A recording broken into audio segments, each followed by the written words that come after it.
We are at part 2 of my FNAF lore series, so we start in 3, 2, 1.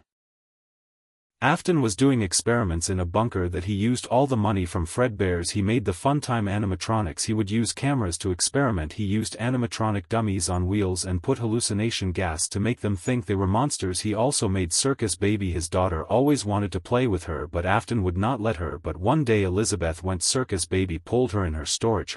She was killed, but her soul went on in the animatronic. When Afton left the OG pizzeria, the security puppet went into action, putting the souls into the animatronics. Then Afton wanted to pull the Funtime animatronics out of retirement. All the animatronics were moved to the new location and used for parts. Afton went and killed 5 kids again, but as he killed them, the puppet and withered Freddy tried to stop him, but it was too late. He had already killed them, and him seeing the puppet and Freddy walking around proved the experiments worked. He needed the endoskeletons, but they were trapped in the pizzeria, so he decided to leave the kids out in plain sight. Once it shut down, he had a plan to steal the endos. Each one had a safe room where it is not on maps or animatronic programming. He lured each animatronic to the safe room and destroyed them. He brought them to his bunker. He melted them all down into remnant and injected it into Funtime Freddy, and it came to life. He then went back to the pizzeria to get his Spring Bonnie suit. When he got here, he was met with the 5 spirits. They trapped him in the safe room and chased him into the Spring Bonnie suit, and they snapped shut, killing him. He knew he would be back. His son Michel then went into his secret bunker. He learned what his dad had been doing. The Fun Times needed a human to blend in. His inside was removed and replaced with a nard until his body was unfit to live in. Michel looked for his father until Fazbear Freights. They found Afton or Springtrap and put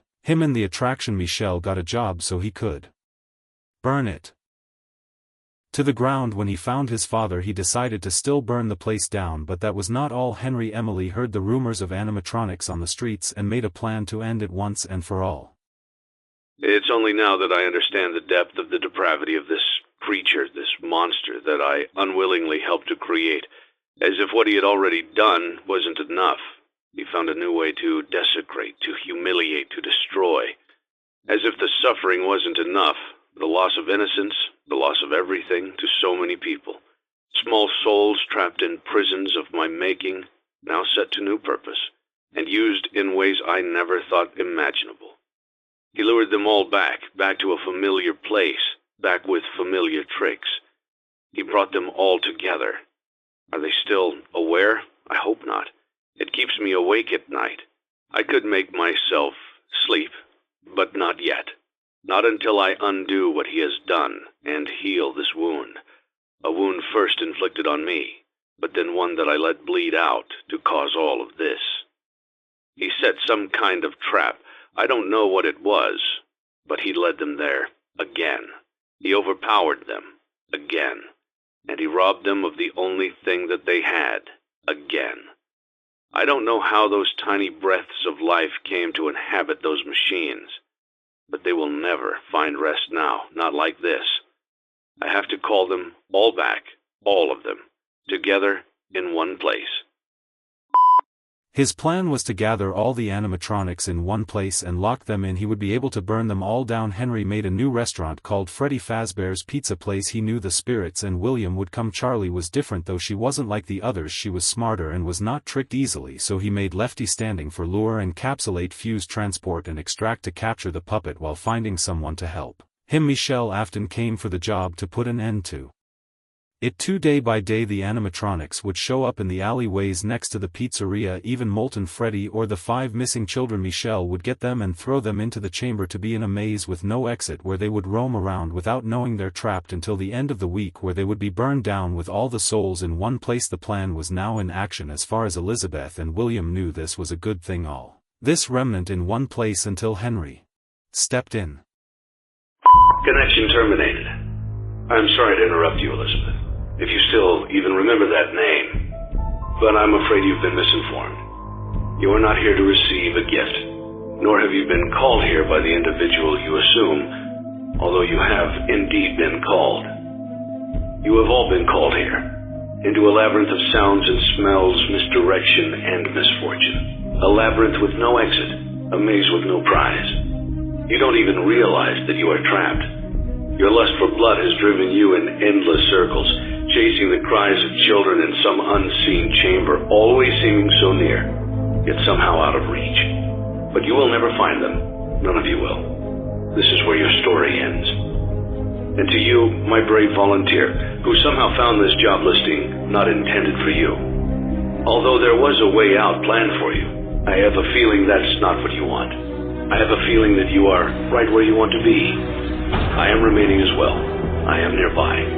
This place will not be remembered, and the memory of everything that started this can finally begin to fade away, as the agony of every tragedy should.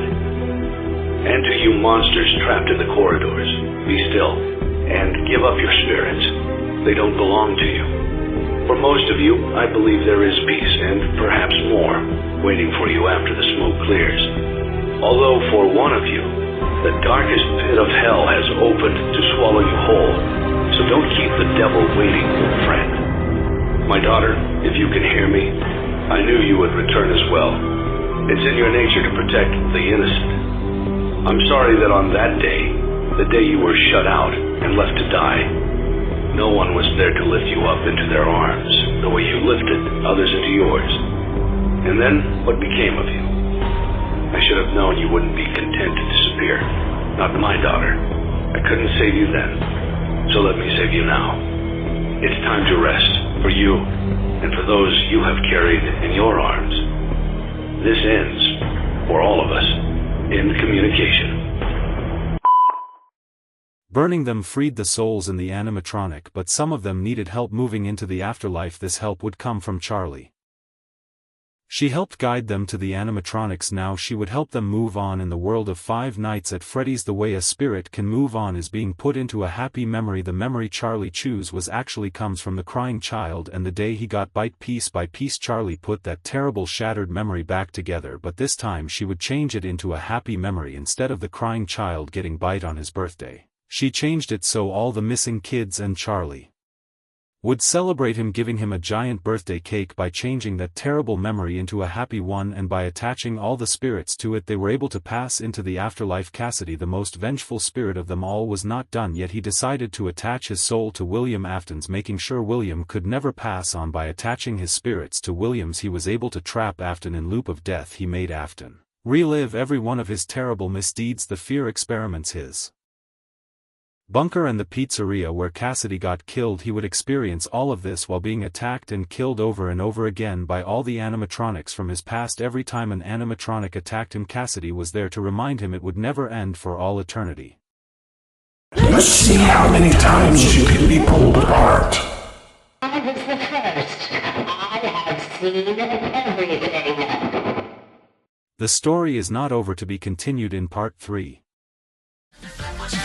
Thank you.